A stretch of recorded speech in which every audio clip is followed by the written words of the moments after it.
Hi, Denise Gwen, reading aloud The Greasy Spoon, Chapter 33. This is it. I'm finished. Nick freezes. Junior pulls the trigger, the muzzle explodes, and the bullet strikes the edge of the metal cage above him, and then ricochets around the cage, shattering into a million bits of buckshot. And Nick ducks down to the cage floor and huddles into a ball as Junior bellows epithets as some of the bullet fragments strike him in the face and arms.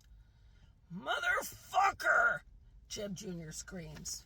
Nick cowers and does not move. "You rat motherfucker! You knew that happened, you rat motherfucker!" Nick doesn't dare look.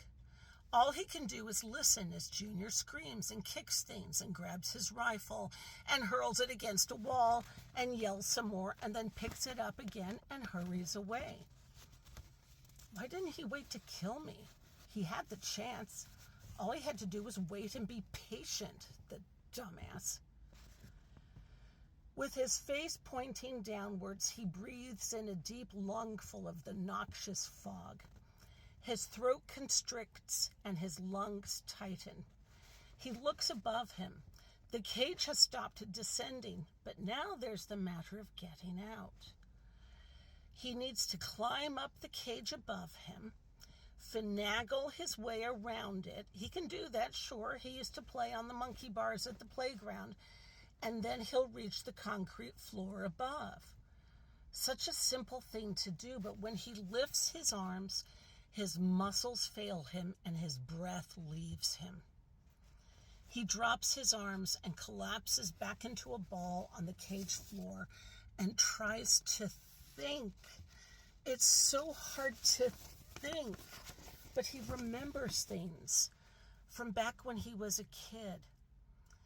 He swam on the swim team, and after practice every summer day, his mom took him to McDonald's and then dropped him back off at the YMCA for him to play in the pool all afternoon. One day when he was 11, he took a friend up on a dare and jumped off the 10-meter platform in the diving well. He'd been halfway down before he realized his mistake.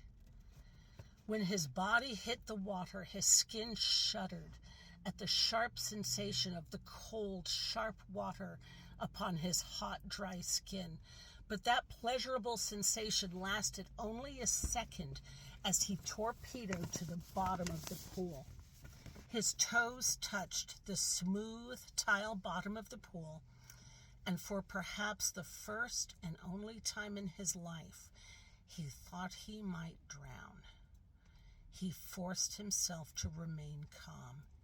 He torpedoed to the pool bottom. Uh-oh. The soles of his feet landed hard against the tile floor. He could plunge no deeper. He used the moment of bending his knees and absorbing the weight of his body to marshal his strength. He pushed up hard and swam as hard and as fast as he could. And as he swam toward the surface, his heart strained, and he fought through the massive weight of the water. And when he was still a good 12 feet away from the surface, his lungs strained, and he longed to open his mouth to breathe in air, but knew he'd swallow only water and would surely drown. And that's when it registered that he didn't know for sure he'd reached the surface before his lungs burst and he drowned. His mother, he knew, would be upset. The carbon dioxide seeping into his brain is blinding him and making him deaf. I could just give up. It would be so easy to just give up. A pair of feet run back and stands above them on the concrete. "You fuckers!" Jeb Jr. hollers. "You fuckers!" "Stay quiet," Nick whispers to Ed, who's sobbing. "Stay quiet." Nick remains still and waits. Is Jeb Jr. going to shoot them after all? "We'll see about this," Jeb Jr. screams, "You done broke my machine, you rat motherfucking retards!" And the feet stomp away, and an uneasy quiet fills the room. And the hogs being showered are either still being showered, or they've given up and accepted that it's only refreshing water. Or else Nick has grown accustomed to the screaming, but he's pretty sure it isn't as loud as before. And then slowly the cage rises. His brain clears as he nears the surface, and when at last the cage is level with the floor, he climbs up to his knees and reaches for a pulley outside the cage and grabs it and winches their cage back up to the concrete floor. His face now level with the floor, he gazes warily around the room, then finishes winching the cage up until it reaches the surface. He clutches the pulley and nudges Ed with his feet, but Ed does not move. He lies face down on the cage floor. Nick can't tell if Ed is breathing. He checks one last time to make sure nobody is around, then struggles out of the cage and throws himself onto his back on the concrete floor and inhales great gasping sobs of air. "Dear God," he gasps, "this is fucking Auschwitz." It feels just like the moment when he breached the surface of the water at the YMCA when he was 11.